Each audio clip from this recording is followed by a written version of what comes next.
Bonjour, alors l'idée c'est de pouvoir en quelques minutes vous présenter en fait ce qu'est la démarche cohésion, puisqu'on en parle beaucoup aujourd'hui, en vous expliquant d'abord quels sont les leviers sur lesquels ça s'appuie et puis concrètement comment on déroule un processus de mobilisation collective.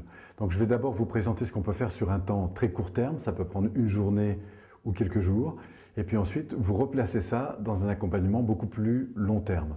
Donc l'idée c'est de vous donner les grandes lignes, sachant que si vous souhaitez en savoir plus, eh bien nous avons des supports audio sur lesquels vous pouvez écouter des conférences beaucoup plus complètes sur tout ce que je vais vous dire. Alors, la première chose importante quand on aborde une démarche cohésion, c'est de comprendre évidemment le sens de ce que ça a. La première chose justement en termes de sens, c'est de se centrer sur qu'est-ce qui donne du sens aux personnes dans le fait d'être dans la fonction qu'ils tiennent. Donc pour ça, on va rassembler les gens concernés et on va faire un travail qu'on appelle, nous, un travail sur les valeurs. Les valeurs, c'est quoi? C'est ce qui est vraiment important pour les personnes. Au fond, quel sens ça a de venir bosser aujourd'hui? Alors, qu'est-ce qui a fait leur choix de métier? Qu'est-ce qui, depuis qu'ils sont là, les porte plus particulièrement? Et puis enfin, demain, si on avait à faire face à des contraintes, qu'est-ce qui ferait que je suis toujours engagé dans cette entreprise?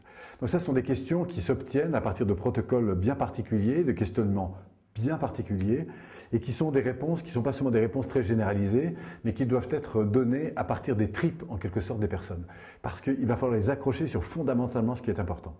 Donc ce fondamentalement important, on va l'obtenir à la fois grâce aux moments de joie, de stimulation qu'ils ont pu connaître dans l'entreprise, et puis aussi à des moments où les choses ont été plus difficiles. Parce que c'est dans ces deux extrêmes, en fait, que l'être humain va pouvoir accéder véritablement à ce qui l'anime, ce qu'il veut ou au contraire ce qu'il ne veut pas.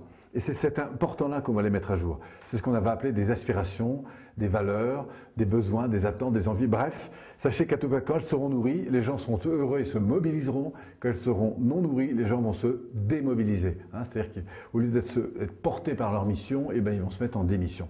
Et on verra qu'il ne faut pas grand-chose pour que les gens se mettent juste un peu en démission. Donc le premier travail important, c'est sur les valeurs, et je vais y revenir.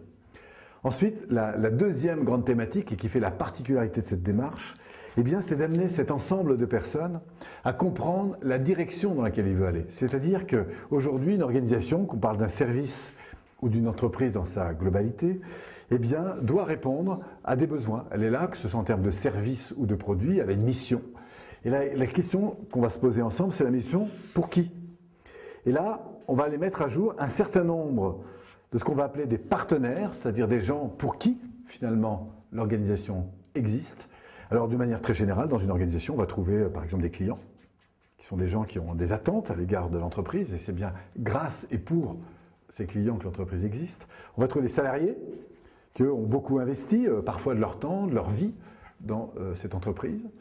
Enfin, on va trouver des gens qui ont mis des billes, par exemple, dans l'entreprise, qu'on va appeler des actionnaires, et puis pourquoi pas des fournisseurs, banques et tous les autres, et puis l'État, qui va aussi jouer la société un rôle parfois important. Et donc pour ça, c'est de se dire, finalement, nous tous là, qui dirigeons cette organisation, pour qui on existe? Et c'est une vraie question à se poser, ça. Et quand on dit pour qui, c'est-à-dire quelles sont les personnes qui représentent ces différents groupes, ces différentes personnes. Et donc on va les identifier. Rien que ça vaut le coup. Identifier ensemble pour qui nous existons. Et une fois qu'on a le pour qui, on va répondre à une deuxième question, c'est le pourquoi.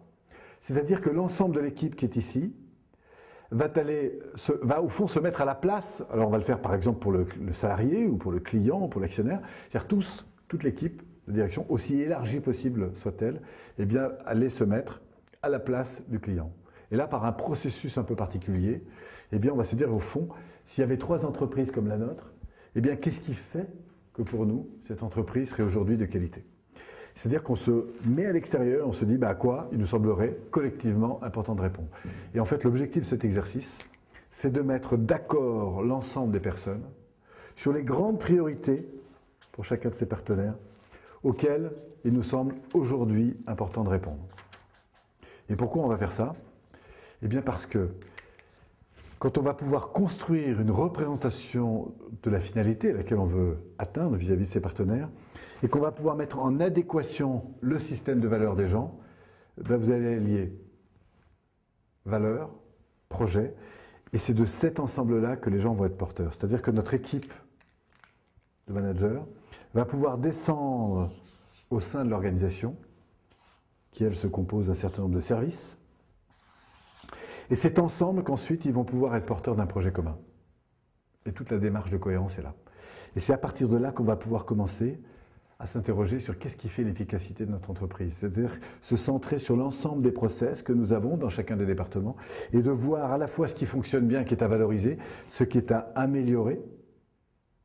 Mais pour répondre à cette question, il faut qu'on soit tous en phase sur des valeurs et un projet partagé. Et c'est tout l'enjeu de la démarche, c'est de créer au sein des équipes de direction, il peut y en avoir un ou de managers intermédiaires, eh bien une vision partagée à la fois des résultats auxquels on aspire et des valeurs que l'on porte. Et c'est à partir de là qu'on va pouvoir auditer, c'est-à-dire amener l'ensemble des équipes, ici, à se centrer sur à la fois les points forts du service, comment on a été efficace dans ces dernières semaines, ces derniers mois, et rien que ça vaut le coup. Et enfin, si à 3 semaines maximum, ça peut être à 24 heures, parfois 3 semaines, s'il y avait des choses à améliorer, ce serait quoi? Et c'est à partir de cette production collective, on va faire une petite pause quand même, ça va durer une demi-journée, et on va se mettre d'accord sur des actions extrêmement immédiates à court terme. Et c'est par cette mobilisation immédiate à court terme, collective, chacun va prendre quelque chose, eh bien qu'on va commencer, au-delà d'un diagnostic, à mettre en place des actions qui nous semblent les plus cohérentes. Et quand un ensemble de petites personnes, il n'y a pas de péjoratif dans mon côté, hein, mais de petites choses se mettent en place, eh bien ça finit par faire des grandes rivières. Et c'est pour ça que dans ce processus, on va se mobiliser sur du court terme au sein des différents départements. Que ce soit au niveau commercial, production, recherche et développement et tout le reste, quelles sont les mini-actions qu'on va pouvoir mener au sein de nos services pour pouvoir optimiser, faire mieux demain ce qu'on faisait déjà bien hier. Et ça, pour mettre en place des actions qu'on va tester sur une période courte, 3 semaines, et qu'ensuite on va évaluer. Et c'est la dernière étape, évaluation. C'est-à-dire que chacun des managers va se pointer ici, se retrouver ensemble pour évaluer 4 choses. La première, c'est qu'est-ce qui a été décidé, qui a été mis en place et qui fonctionne. Et là, chacun va être écouté là-dessus, c'est très important puisqu'il y a une mobilisation qui va se faire. 2, qu'est-ce qu'on avait décidé qui finalement ne fonctionne pas, parce que le terrain ceci, parce que le terrain cela, etc. Enfin, qu'est-ce qu'on a inventé depuis, parce que pendant 3 semaines, vous allez voir que quand une équipe se mobilise, il y a des idées qui arrivent. Donc, qu'est-ce qui a été produit depuis? Et ça aussi, on va le valoriser, et vous allez voir qu'il y a des tas de choses qui vont se mettre en place, y compris en interaction. Et puis enfin, si on avait un peu de temps, un peu d'argent, un peu de technologie à développer, où est-ce qu'il nous semble important de renforcer la chaîne? Où est-ce que sont nos faiblesses? Qu'est-ce qui serait important de renforcer dans l'avenir? Et c'est bien par cette remontée collective de l'ensemble de nos managers, parfois de leurs équipes, eh bien qu'on va pouvoir orienter, on va pouvoir orienter l'avenir de l'entreprise, c'est-à-dire définir ensemble où est-ce qu'il faut aller pour consolider notre belle entreprise. Donc un travail sur les valeurs, ça prend une demi-journée. Un travail sur le projet, alors qu'on soit 10, 5, 50 ou 200, c'est juste l'animation qui change. Un travail sur le projet commun, ça aussi, ça va prendre une demi-journée. En général, tout ça prend une seule journée. Et puis ensuite, on va mobiliser nos équipes. Alors ça va différer en fonction des organisations, mais en gros, c'est une demi-journée de travail par équipe, par service, avec un professionnel qui va faire ça. 3 semaines de mise en place d'actions concrètes, parfois plus ou moins accompagnées en termes de coaching ou différentes choses qui peuvent se passer. Et puis enfin, une journée d'évaluation avec une matinée pour évaluer ce qui a été mis en place et un bon début d'après-midi, parfois les après-midi entières, pour organiser ce qui demain serait pertinent de mettre en place pour consolider et faire évoluer l'entreprise. Donc tout ça, c'est la première grande démarche. Donc ça peut se faire sur une journée ou sur plusieurs jours, mais on est quand même sur du court terme. Ensuite, il y a une deuxième grande partie qui va venir compléter ça. Et là, on va s'inscrire dans une démarche beaucoup plus long terme, où là, on va jouer sur le renforcement de cet anneau, c'est-à-dire créer un véritable anneau collaboratif au niveau de l'ensemble des managers, avec des procédures particulières qui vont permettre de renforcer la véritable cohésion et surtout cette capacité à travailler ensemble, à se soutenir ensemble. C'est ce qu'on appelle du travail de cercle de développement collaboratif. Donc il y a des protocoles un peu particuliers qui vont permettre de gérer ces réunions de façon qu'elles soient de plus en plus ancré sur la réalité de ce que vivent chacune des personnes pour créer un contexte fort, une cohésion extrêmement forte au niveau des managers. Ça, c'est la première grande démarche qui va suivre. Donc on n'est plus sur des valeurs immédiates, mais des valeurs à beaucoup plus long terme, en s'écoutant assez régulièrement par des protocoles particuliers sur qu'est-ce qui va forger et renforcer encore notre collaboration, pour créer vraiment un anneau dur. Ensuite, la deuxième grande démarche qui va suivre, ça va être une démarche de management. Alors pour ça, on va aborder 3 axes importants. Le premier, c'est de se centrer sur le métier, c'est-à-dire d'amener l'ensemble des managers à identifier collectivement qu'est-ce qui est fait dans chacun des services. C'est-à-dire que vous avez un train de production, et ce qui va faire la performance de l'entreprise, c'est le fait de traduire, de transformer ici, que ce soit de l'information ou de la matière, en un temps minimum, avec un minimum d'énergie, un minimum d'effort, un minimum de coût. Donc pour ça, on va se centrer sur qui fait quoi. De façon à ce qu'il y ait, un peu comme sur un terrain de foot, une conscience partagée de ce qui est fait dans chacun des services, par l'ensemble des managers. Donc c'est des séquences de travail qui sont relativement courtes. Ensuite, à partir de la conscientisation de cette chaîne de valeur, en fait cette chaîne de production, on va revenir sur quels sont les indicateurs qui me permettent à 15 jours ou un mois d'évaluer où en est la performance de mon service. Quels sont les variants sur lesquels je peux m'appuyer, qui me semblent les plus importants et qui détermineraient, ça c'est le manager qui parle, qui pourrait me faire dire, ben voilà, si j'avais à rendre des comptes à mon N+1 1 heure par mois, quels seraient les quelques grands critères entre 7 et 12 sur lesquels il faudrait que je lui donne des réponses. Et puis notre N+1 va faire la même chose. Au fond, si je devais voir mon N-1 1 heure par mois, quels seraient les fameux indicateurs sur lesquels j'aurais besoin d'avoir des retours. Et ensuite, ces 2 personnes vont se mettre en phase sur ces priorités. Et ça, c'est très important parce que ça va donner l'axe prioritaire à partir duquel on va pouvoir mobiliser toute l'équipe. Définir des priorités de production. Et on va faire ça dans chacun des services. Et vous savez quoi? L'ensemble des managers doit être conscient des priorités, au moins les 7 premières, relatives à l'ensemble des services. Pourquoi? Parce qu'ils vont découvrir comment lui, commercial, peut contribuer directement ou indirectement à lui la production ou à lui le service administratif à ses propres objectifs et se mettre en soutien.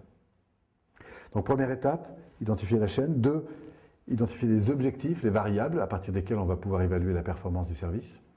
Et enfin, on va développer un axe de management sur 2 polarités importantes. La première, c'est un management centré sur l'amélioration du process. Ce qui change, c'est que le manager dit plus ce qu'il faut faire, il dit voilà les indicateurs auxquels on doit répondre, selon vous, l'équipe, à quoi on peut arriver. Et on va passer sur de l'objectif partagé. Vous me dites ça, on va voir comment on peut faire 110, mais on va le faire ensemble. Ça veut dire quoi faire ensemble? Ça veut dire que moi, en tant que manager, je vais vous aider à réfléchir sur les moyens à développer pour réussir demain, juste un peu mieux qu'hier, vos résultats, sur lesquels on est ensemble mobilisés. Et puis le deuxième axe sur lequel on va s'appuyer, et qui est tout aussi important, c'est la qualité de la relation, c'est la capacité pour le manager à prendre en compte le sentiment dans lequel est son membre dans ses équipes ou l'ensemble de ses équipes. C'est-à-dire qu'on aura une ambition aussi forte sur la production, c'est-à-dire sur l'amélioration du savoir-faire pour atteindre les résultats qu'on veut, que sur l'amélioration de la qualité de vie des personnes. Parce qu'on sait que la qualité de vie des personnes contribue, créativité, enthousiasme, motivation, engagement et tout ce qui est en conséquence, à la production. Donc on a un équilibre égal entre une recherche d'efficacité et une recherche de confort. Ça, c'est du lien, c'est la prise en compte des sentiments. En tout cas, ce qu'on va découvrir dans la suite. Donc, dans cet axe managérial, piloté par objectif, mobilisé à travers les processus et à travers la relation, les personnes.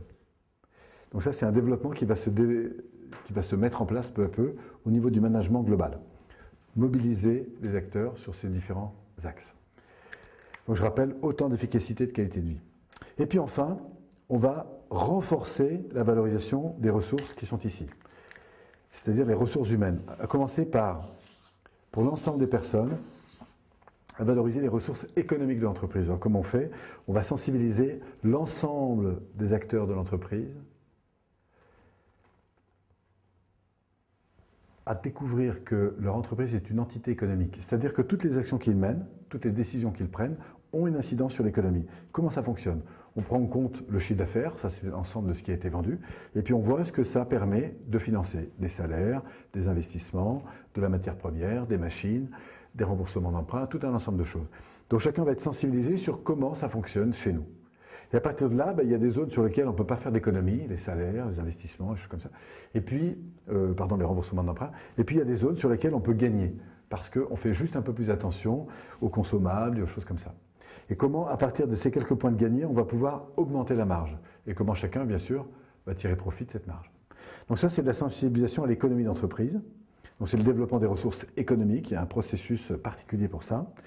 Et joint à ça, un travail de valorisation de toutes les personnes de l'entreprise, des opérateurs, qui va se faire sur 2 niveaux. Le premier, c'est lié au métier. Donc comment ça se fait? Eh bien, on a un système informatique qui permet d'identifier toutes les personnes de l'entreprise. Et là, chacun a un espace, un peu voilà, sur l'intranet d'entreprise, où il peut dire, voilà qui je suis, voilà ce qui a été mon parcours, ma formation, mes compétences. Bref, il y a une valorisation de l'ensemble des compétences. Et ça, c'est très intéressant de savoir quelles sont l'ensemble des compétences qui existent au sein de cette organisation. Deuxième chose, on va aller chercher les talents. Les talents, c'est tous les savoir-faire que je peux avoir avec. Par exemple, on va découvrir que notre gare barrière, Raymond, est un peintre hors pair. Et qu'après tout, tiens, pourquoi pas, de temps en temps, on pourrait profiter de cette ressource. On va découvrir qu'un tel a des grandes compétences en matière de gestion du stress, parce qu'il fait du yoga ou je ne sais trop quoi. Eh bien, on a cette compétence-là. Vous voyez, on ne va pas s'arrêter à la compétence métier, mais à la compétence réelle des personnes, des talents. Et ça va nous servir pour la suite, parce qu'on a une base de données extrêmement riche de savoir-faire, de ressources au sein de l'entreprise. Hormis le fait déjà que ça va ne serait-ce que valoriser les personnes. Et enfin, le dernier point, c'est qu'on va se pencher sur les réseaux. C'est-à-dire avec qui toutes ces personnes sont en réseau, quelles sont les ressources qu'elles ont dans leur environnement, les ressources importantes sur lesquelles elles peuvent compter. Et là, on va voir qu'il y a un troisième axe important de développement des ressources possibles. Enfin, et je vais terminer là-dessus, on va pouvoir peu à peu, que ce soit avec une équipe ou un ensemble de personnes, consolider l'avenir de l'entreprise. C'est-à-dire se dire, au fond, demain, que ce soit vis-à-vis des salariés, vis-à-vis des clients, vis-à-vis des actionnaires, eh bien, à quel niveau on répondra demain? C'est-à-dire que si on se penche dans 5 ans, dans 3 ans, dans 1 an, à quoi on pourrait oser rêver demain? Quelle serait, si on y avait une utopie à construire, ce serait quoi? Au fond, où en sera l'entreprise demain? Et à partir de là, on va faire rêver les gens sur ce qui serait possible demain à l'égard du client, à l'égard des salariés, à l'égard des actionnaires et à l'égard de tout le monde. Et à partir de là, par des processus de créativité, eh bien, on va pouvoir réajuster aujourd'hui ce qui nous semblerait le plus cohérent de faire, de mettre en place, pour que demain, on tende vers ces ambitions qui nous semblent de plus en plus possibles. Et voilà comment, ensemble, on va pouvoir, selon un certain nombre de grands leviers, accompagner notre organisation, non plus sur 3 semaines, mais en général sur des périodes de 3 mois, 6 mois, 1 an, 2 ans, 3 ans. Donc c'est ce qu'on va apprendre dans toute une démarche d'accompagnement long terme avec cohésion. Merci à vous.